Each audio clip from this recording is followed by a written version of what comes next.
I do want to, before we get out of here, address an interesting situation that took place over the weekend with Ephesians Prysock, former Arizona defensive back, who we actually talked about potentially coming to Arizona State. We would have loved to see that transfer. He had an interesting play, okay?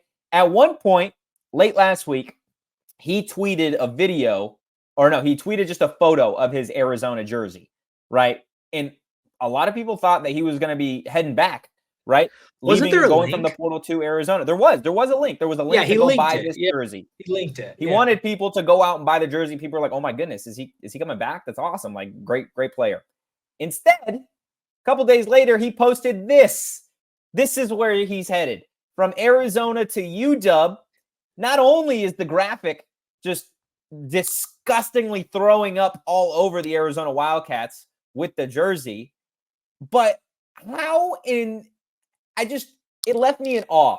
It left me in awe that he chose to put a jersey out there for people to buy, like giving the impression that he was going to return, only to bounce to UW. That's pathetic. That's pathetic. And I get all-time villain move.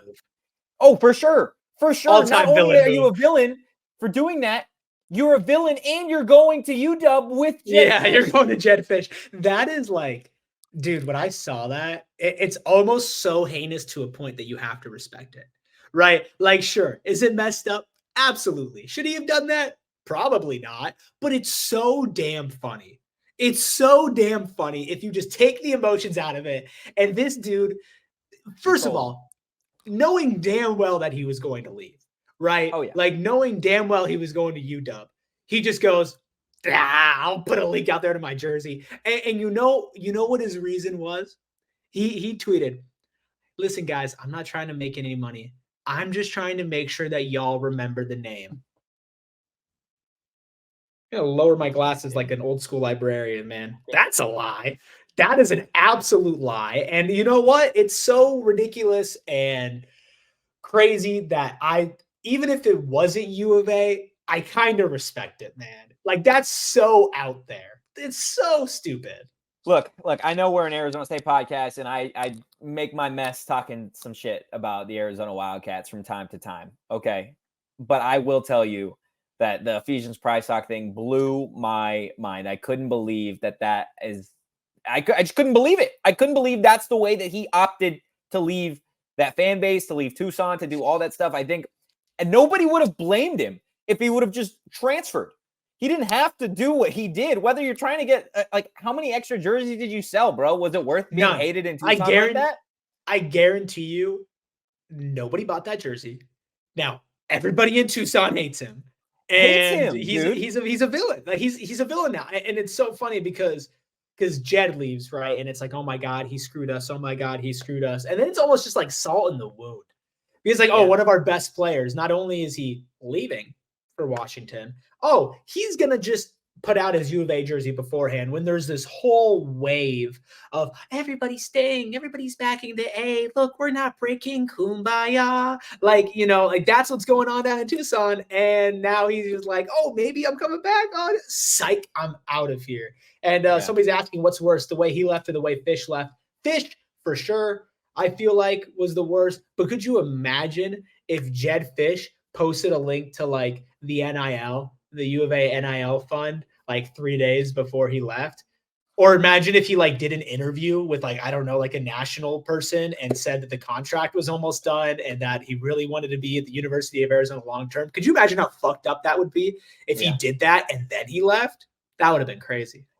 Like, I'm all for trolling Arizona, but people are spending their money on your stupid fucking jersey, dude. Like that's I don't think they are. I don't think they are. I'm sorry. Well, if they did, right? Like, think about that from this perspective. If you're an Arizona State fan, right? BJ Green enters the transfer portal second time, throws his Arizona jersey in a link to it in Twitter, right? And people are like, "Oh shit, BJ's coming back." God. Right? That'd be and so crazy. Then he goes to see you, dude. We grill him. That's a CU move. Grill him. It's a CU move for sure. Like that's a Buffs primetime move. It's just tough, man. I couldn't get behind it. Listen, the dude needs to be grilled. Like, don't get me wrong. Just because I think it's hilarious does not mean that I can't also step aside and be like, yeah, you probably shouldn't do that. Like, I would never do that. Like I would never do that shit. And I just think it's so funny because it's so messed up. And Yeah. look, I don't think anybody clicked on that and went, oh, I'm going to buy an Ephesians Prysock jersey. Like I genuinely don't think that. So I don't think it really harmed anybody. And if it did, if you're in this chat and you bought the Ephesians Prysock jersey after he posted it, like I sincerely apologize to you specifically. But other than that, man, he didn't harm anybody. He just did something so stupid. And I love villains. We need more villains in sports. Like as fucked up as what Jed Fish did, that's so funny. Like it is so funny. It's like with ASU, Herm is a villain. You need a good Herm villain. is the biggest villain in Tempe. It's messed Herm up. Like Anderson for sure. I don't support anything that Herm did, but objectively, it's kind of hilarious how he just was so bad at his job that everybody just hates him. So listen, I don't think it's that big of a deal. I think it's funny. But if you bought the jersey, I would understand being extremely upset.